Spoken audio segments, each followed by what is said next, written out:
Eccoci qua, ancora un Mister Topolini per questa edizione del 2010. Oggi veramente siete arrivati in tantissimi, è l'ultimo casting, quindi siete tutti qua. Nome, cognome e numero? Mi chiamo Novak Alex, sono il numero 52. Sei di Trieste? Sì. Che cosa fai nella vita? Raccontami. Faccio lo studente al liceo scientifico Oberdan. Materia preferita? Sicuramente non la matematica, comunque scienze. Come sono andati i voti? Ma bene, a parte matematica che quest'anno ho un debito, però tutto Quindi devi studiare? quest'estate devo studiare. Ma sai che ci sono tante serate, Mister Topolini organizza un sacco di feste, di sfide. Trovo il tempo per abbinare abbinamento. Per abbinare il Mister Topolini allo studio. Esatto. Ok, lo vedremo arrivare con i libri sulla passerella.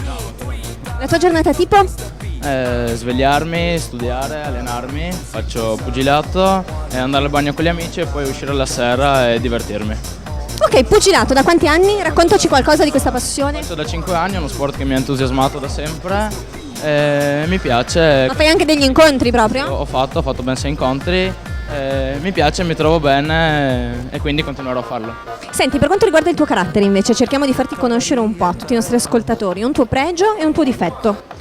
Ma sono un ragazzo solare, allegro, che gli piace uscire, divertirsi. Il mio difetto è che ogni tanto sono permaloso, soprattutto quando ricevo certe critiche, ma per il resto sono un ragazzo alla mano. Fidanzato? No, sono single, l'estate ho voglia di divertirmi, infatti sono venuto anche qua con magari... Con quest'idea, tra tante miss. Questa idea, ci sono tante belle ragazze, perché no magari trovare qualche bella ragazza. Va bene, vuoi salutare qualcuno? Sì, saluto mio papà e tutti i miei amici che sono venuti a vedermi, grazie a tutti, ciao. Grazie a te, in bocca al lupo. Grazie mille, grazie a tutti.